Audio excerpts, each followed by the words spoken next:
Okay आज का हमारा ये वीडियो कॉन्ग्रुएंस ऑफ ट्रायंगल पे बेस्ड है। ये क्लास 7th और क्लास 9th दोनों के लिए ही है। 10th क्लास में भी ये काम आ जाते हैं। अब पहले तो कॉन्ग्रुएंट फिगर या कॉन्ग्रुएंट ट्रायंगल का मतलब क्या होता है। ऐसे दो ट्रायंगल्स जिनके साइज़ और शेप दोनों के दोनों सेम हो उसको हम लोग कॉन्ग्रुएंट ट्रायंगल बोलेंगे। बट मैथ्स में हम लोग देख करके ऐसा नहीं कह सकते हैं कि ये कॉन्ग्रुएंट ट्रायंगल है, उनको प्रूफ करना होता है। और प्रूफ करने के लिए कुछ रूल्स हैं। रूल के नेम सारे बच्चों को पता होते हैं, लेकिन एग्जैक्टली कहाँ कौन सा रूल आ रहा है वो समझ नहीं पाते हैं। तो उसी को हम लोग आज डिस्कस करेंगे। SSS रूल यानी कि side side side rule, SAS rule side angle side rule, angle side angle rule, angle angle side rule, RHS यानी एक 90 डिग्री वाला एंगल होना ही चाहिए दोनों ट्रायंगल में। हाइपोटेनस दोनों ट्रायंगल के इक्वल होने चाहिए और दो बचे हुए साइड में से कोई भी एक साइड अगर इक्वल हो जाता है तो वहाँ हमारा होता है RHS रूल। एग्जाम्पल से देखते हैं। एक एग्जाम्पल लिया हम लोगों ने।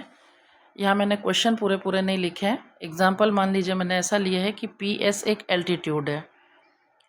अब हम या मीडियन है ये मान लेते हैं। तो हमें पता है मीडियन जो होता है बेस को RQ को दो इक्वल पार्ट में डिवाइड करता है। और ये ट्रायंगल हमारा आइसोसेलेस ट्रायंगल है। आइसोसेलेस ट्रायंगल में PR PQ यानी एनी टू साइड्स आपस में इक्वल होंगे। और ये PS जैसा कि हम देख पा रहे हैं कि अगर यहाँ पे ट्रायंगल हम लोग PRS और एक और ट्रायंगल PSQ ले तो दोनों ट्रायंगल के बीच में PS जो है वो कॉमन है। कॉमन हम लोग उसको कहते हैं जो दो किसी भी दोनों में ही आ रहा है। जैसे कि ये ट्रायंगल है और ये ट्रायंगल है, इन दोनों का ही पार्ट है PS। So PS is common to both the triangles. तो यहाँ पे हम लोग क्या देख रहे हैं, PR is equals to PQ। Reason लिखेंगे हम लोग isosceles triangle. RS is equals to SQ। Reason हम लोग लिखेंगे PS इज मीडियन और altitude that bisect the base of isosceles triangle. और PS is equals to PS common. तो हम यहाँ पे क्या देख रहे हैं, कभी भी कॉन्ग्रुएंसी प्रूफ करने के लिए दोनों ट्रायंगल को लेना होता है, लेकिन रूल्स फाइंड करने के लिए हमें थोड़े टाइम के लिए एक ट्रायंगल को अवॉइड करते हैं, इसको लेते हैं। तो इसमें हमें क्या दिख रहा है, ये साइड था, ये भी साइड था और ये भी साइड था। क्योंकि तीनों हमारे साइड हैं जो इक्वल हैं, इसलिए यहाँ पे रूल आ जाएगा साइड साइड साइड। अब अगर हम लोग एक और एग्जांपल लें, ये क्लास 9th का शायद क्वेश्चन नंबर 1 भी है ट्रायंगल्स चैप्टर में। तो इस चैप्टर में ऐसा दे रखा हुआ है कि ABD और DBC ट्रायंगल है on the same base BD, और BD बाइसेक्ट कर रहे हैं एंगल ABC को। बाइसेक्ट का मतलब हुआ two equal part, bi means two, sect means section. तो ये एंगल ABD और एंगल DBC आपस में इक्वल है और BD हमें कॉमन दिख रहा है यहाँ पे, इस ट्रायंगल में भी और इस ट्रायंगल में भी, और BC हमें इक्वल दे रखा हुआ है AB के। तो हम लोग इसको प्रूव करने के लिए पहले तो कभी भी दोनों ट्रायंगल का नाम लिखा जाता है, जो मैंने यहाँ नहीं लिखा है, लास्ट में लिखा हुआ है, दिखा दूँगी कि triangle ABD and triangle DBC में हम लोग क्या देख रहे हैं, AB is equals to BC given है, BD is equals to DB common है। अब इसको DB भी लिख सकते हैं या DB भी लिख सकते हैं। और angle ABD is equals to angle CBD। Reason है BD इस एंगल बाइसेक्टर, यानी कि मैंने बताया जैसा कि ये BD जो है बाइसेक्ट कर रहा है एंगल ABC को, इसीलिए ये एंगल और ये एंगल इक्वल है। अब रूल्स को अगर हम लोग समझे, मैंने बताया जैसा कि रूल्स देखने के लिए एक ही ट्रायंगल को सी करेंगे। तो यहाँ पे साइड है, ये एंगल है और फिर साइड आ रहा है, साइड एंगल साइड, सीक्वेंस में देखना है, पहले साइड आया, एंगल आया और साइड आया, इसीलिए यहाँ पे रूल होगा हमारा SAS। और एक आता है CPCT आपके, और बच्चे ये नहीं समझ पाते एग्जैक्टली CPCT क्या है। तो CPCT ये है जब आप दो ट्रायंगल को कॉन्ग्रुएंट प्रूफ कर देते हैं। तो मैंने जैसा कि बताया कॉन्ग्रुएंट फिगर ऐसे फिगर को बोलते हैं जिसके साइज और शेप सेम होते हैं। तो कॉन्ग्रुएंट प्रूफ करने के लिए आपने अभी 3 फीचर्स लिए थे, ये साइड और ये साइड इक्वल, ये साइड दोनों में कॉमन, और ये एंगल इक्वल है। अब रह गए ये एंगल और ये एंगल, ये तो कहीं भी इक्वल नहीं दिखाया गया है। ये साइड और ये साइड, ये भी कहीं भी इक्वल नहीं दिखाया गया, क्वेश्चन में भी नहीं बोला है। बट जब आप लोग दोनों ट्रायंगल को कॉन्ग्रुएंट प्रूफ कर देते हैं तो रिमेनिंग जो भी बचे हुए साइड है उसको हम लोग इक्वल मान सकते हैं बाय CPCT। आपको लास्ट में आंसर लिख देना चाहिए कि AD is equals to DC और ब्रैकेट में CPCT मार्क्स मिल जाएगा। CPCT का full form corresponding part of congruent triangle. Corresponding का मीन्स अगर इसका ये एंगल तो उसका वो, ये एंगल तो इस ट्रायंगल में ये एंगल, ये साइड तो इस ट्रायंगल में ये वाला साइड आपस में इक्वल होगा, क्योंकि दोनों ट्रायंगल को हमने कॉन्ग्रुएंट प्रूफ कर दिया है। नेक्स्ट हम लोग लेते हैं एंगल साइड एंगल रूल। यहाँ पे ऐसा दे रखा हुआ है, ये लाइन हमारा पैरेलल है इस लाइन के और ये लाइन पैरेलल है हमारा इस लाइन के, और इन दोनों पेयर ऑफ पैरेलल लाइन के बीच में एक ट्रायंगल बना हुआ है। ये ट्रायंगल, यहाँ मैंने ट्रायंगल्स के नाम नहीं लिखे हैं, बट फिर भी क्योंकि हमें पता है कि जब कभी भी जी फॉर्मेशन होता है, चाहे उल्टा सीधा जैसा भी इंग्लिश लेटर का जी फॉर्मेशन होता है, तो ऐसे एंगल को हम लोग ऑल्टरनेट इंटीरियर एंगल बोलते हैं और ऐसे एंगल को हम लोग ऑल्टरनेट इंटीरियर एंगल बोलते हैं। क्योंकि लाइंस पैरेलल है इसलिए एंगल 1 एंगल 3 के इक्वल होगा और एंगल 2 एंगल 4 के इक्वल होगा। रीज़न ऑल्टरनेट इंटीरियर एंगल, और ये साइड हमारा क्या है, कॉमन है। तो एंगल साइड एंगल, मैंने बताया रूल देखने के लिए एक ही ट्रायंगल देखना है, या तो ये या तो ये। तो यहाँ भी पहले एंगल फिर साइड और एंगल आ रहा है, और अगर इधर से देखें एंगल साइड एंगल आ रहा है, इसीलिए ये दोनों ट्रायंगल कॉन्ग्रुएंट है by angle side angle rule, और by CPCT we can say that this angle is equals to this angle. Also this side is equals to this side by CPCT, this side is equals to this side by CPCT। Next हम लोग लेते हैं example.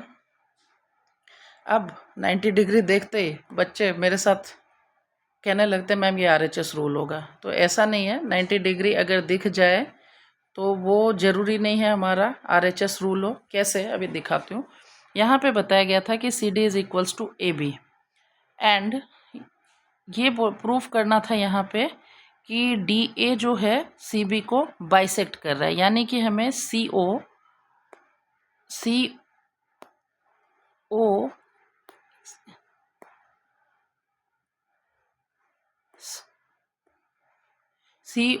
Is equals to OB हमें proof करना है।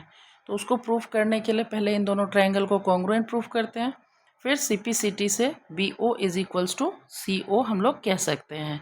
तो triangle हमने ले लिया DOC और एक ट्रायंगल लिया AOB। हमेशा कभी भी कॉन्ग्रुएंसी प्रूफ करने के लिए लिखने का तरीका ये होता है, जिन दो ट्रायंगल को कॉन्ग्रुएंट प्रूफ कर रहे हैं उन दोनों ट्रायंगल का नाम लिख देंगे। In triangle COD and triangle AOB, angle ABO is equals to angle DCO is equals to 90 degree each, given भी हम लोग लिख सकते हैं।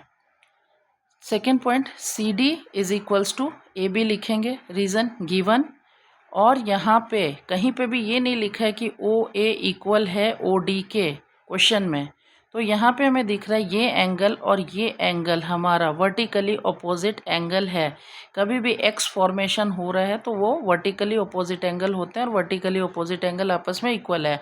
मीन्स ये अगर 30 डिग्री है तो ये भी 30 डिग्री है। That means we can say third point AOB is equals to DOC, reason vertically opposite angle. मतलब हमने क्या क्या लिख दिया, CD is equals to AB, given angle ABO is equals to angle DCO is equals to 90 degree, given angle AOB is equals to angle DOC, vertically opposite angle. तो अब rule check करते हैं।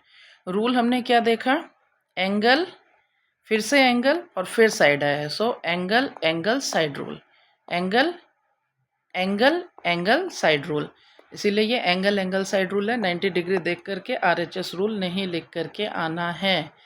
नेक्स्ट आ जाता है हमारा RHS rule. इसमें दे रखा है कि एक आइसोस्केलस ट्रायंगल है, आइसोस्केलस यानी कि AB is equals to AC और AD इज एल्टीट्यूड, एल्टीट्यूड यानी ये पक्का बेस पे 90 डिग्री बना रहा है।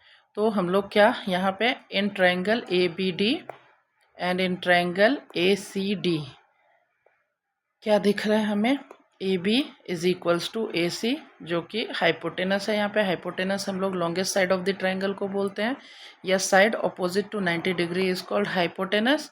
तो यहाँ पे AB और AC जो है हाइपोटेनस है, इसको गिवन भी लिख सकते हैं क्योंकि ट्रायंगल हमारा आइसोस्केलस है।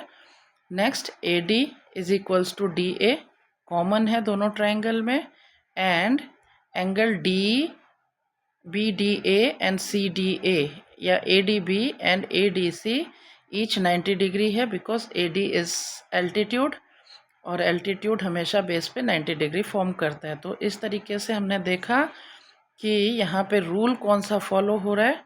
रूल हमारा फॉलो हो रहा है R यानी right angle, hypotenuse H and side हमारा ये BD भी इक्वल हो सकता था DC के, लेकिन यहाँ इस क्वेश्चन में कहीं पे भी ये नहीं लिखा हुआ था कि ये एल्टीट्यूड AD जो है बाइसेक्ट कर रहा है, इसलिए मैंने ये नहीं लिखा। AD इज कॉमन साइड और therefore by RHS rule triangle ABD is congruent to triangle CDA।